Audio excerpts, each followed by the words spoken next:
Labour Minister Manzoor Nadir is calling on employers and job seekers to make better and more frequent use of the services of the Central Recruitment and Manpower Agency. The minister is of the opinion that the agency is heading for another year of good performances. He said the agency has already registered 1,900 job seekers and placed 1,361 jobs for this year alone. It therefore means that there's a 7 out of 10 chance of finding a job through the recruitment agency. The Labour Minister disclosed that there are about 350 vacancies that have not been filled because of unsuitable qualifications. Some of these include machinists, mechanics, electricians, drivers, security guards and pharmacists. The University of Guyana has been officially declared safe as the relocation process is almost complete. However, some university officials remain unhappy with the various aspects of the process as there are several outstanding issues to be addressed. Natasha Smith has more. The process of resettlement is now largely complete. There are still a few things to be done, a few things to be completed, but largely we can say that the relocation process is almost complete. That the Turkine campus has been inspected, it has been sanitized and accepted as safe. And the fact that the university community has reoccupied the campus basically testifies to that. Dean of the School of Education and Humanities, Al Crichton, speaking to journalists at a press conference earlier today. He said registration will start at the Turkine campus on Thursday and will run until November 21st. But while Crichton is optimistic that classes will start on the 24th, several other officials have expressed dissatisfaction with the asbestos removal process. Patrick Ketwaru of the UG Asbestos Technical Committee says proper supervision was not done to ensure a high standard of work. So you had instances where doors were damaged and all that, and they did not look at those issues. And we find that very, very disconcerting that we were being asked to take over the campus when all of those issues were there. I'm strict from a technical perspective. I'm questioning the competence or the level of interest that our consultants, who were being paid by the ministry with the university's money, more or less money that was allocated for the university, how they would have allowed something like that. So, and we also have issues where telephone cables have been ripped out, electrical cables have been ripped out, not put back properly. So that is going to cause a little bit of a delay in us coming and getting on the ground running as quickly as we would like. And President of the UGSS, Jason Benjamin, said there are exposed electrical wires that are a fire and safety hazard. He is also calling for the university buildings to be painted to improve the image physically.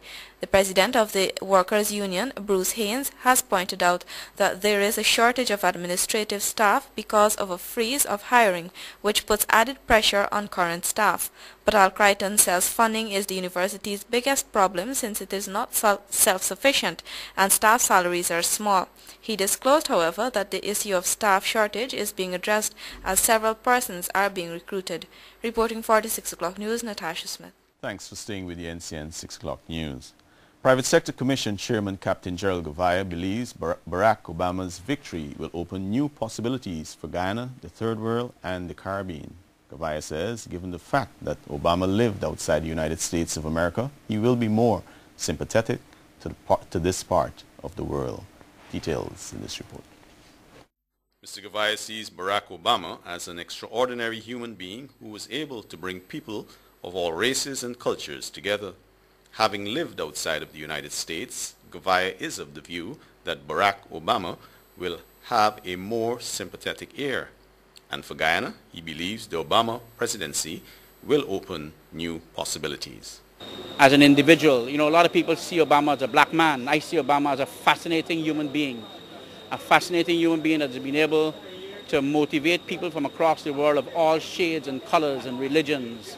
And I think he's bringing a new dispensation to the table. For me, it was a historic victory. And for Guyana, it will also open all kinds of possibilities for us. Govaya also believes Barack Obama will look at the Third World and the Caribbean through a different eye and foster a more intimate relationship. I think he will look at the Third World, he will look at the Caribbean through probably a different eye, because I don't believe, having been able to live outside the United States the way he did and understand life to the level in which he did, I believe we'll find a more sympathetic ear from the administration of the United States. Even though we have been, they've been here with us, they've been helping us. But and a lot of times, sometimes we feel that it's being done at arm's length. I think our relationship is going to be a lot more intimate. CARICOM Chairman Baldwin Spencer had recently announced CARICOM will seek an early engagement with the United States President-elect Barack Obama to lay the foundation for improved U.S.-Caribbean relations. The United States Navy USS Kearsarge has made its final stop here in Guyana as it winds down a Latin America and Caribbean tour of duty. Medical and engineering teams that form a crew of 1,500 professionals from the U.S. Army, Air Force, Coast Guard, Marines and Navy will provide assistance that from today through November 21 to Guyanese in regions 1, 3 and 4. Onika Jones reports that in an official ceremony today, Prime Minister Samuel Hinds said Guyanese should take advantage of the opportunity provided by the U.S. military vessel. Details from Monica Jones. Kearsarge, on its mission continuing the promise, has made its final stop here after visiting 5 Latin American and Caribbean nations in the past 2.5 months.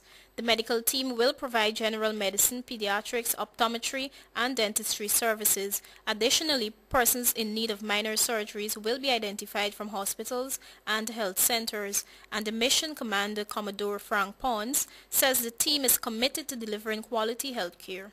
Let me reassure you that this mission is of no least importance than the very first mission. This mission, we are just as committed as we were at day one. Our professionals are determined to work with your professionals here in the clinics, at the schools, in the hospitals, and on board Kearsarge to deliver what we know is most critical to a nation's prosperity. U.S. Ambassador to Guyana John Jones says despite the challenges with bringing the 844-foot ship through the Guyana Channel, it is here nevertheless. He disclosed that the team will also be offering engineering support. Will remain for almost 2 weeks while its personnel undertake medical and engineering outreach programs within 3 regions of Guyana, Region 1, Region 3, and Region 4. We in the embassy are certainly excited about this visit, particularly what it will accomplish. For example, the community center in front of me here will undergo significant renovations and will be a different center when we reconvene here on the 22nd of November. Prime Minister Samuel Hinds says Guyana welcomes the assistance while urging persons to capitalize on the opportunity. Let me wish all success to this 2-week visit of the USS Kearsarge, and let me encourage my Guyanese brothers and sisters. It's an important thing for us to remember so that we don't take for granted the assistance we get from the U.S. and other countries who extend assistance to us. Services will be offered in Region 1 at the Maburuma Learning and Resource Center from November 10 through 15. The same will be done at Santa Rosa District Hospital from November 12 through 20. The final session will be at Port Kaituma Secondary School from November 17 through 21. The Kearsarge is equipped with 6 operating rooms, hospital beds, and 8 helicopters to support personnel equipment and patient transfer. It also provided humanitarian relief in Bangladesh and Haiti after Hurricanes Gustav, Hannah, and Ike. Monica Jones, the 6 o'clock news. The Georgetown Public Hospital is dispelling claims that Ravindra Lal of East Coast Demerara lost his vision as a result of eye drops administered by hospital staffers. A statement issued by the hospital said the medication which the patient was given is standard for persons with simple eye problems, noting that it is used by persons of all ages. According to the hospital administration, the patient's loss of vision is related to an underlying medical condition. The hospital indicated that the condition was discussed in detail when the child visited the eye clinic with his mother. The administration is urging members of the public to visit the hospital as usual for treatment and not be deterred because of the inaccurate reports published in the media.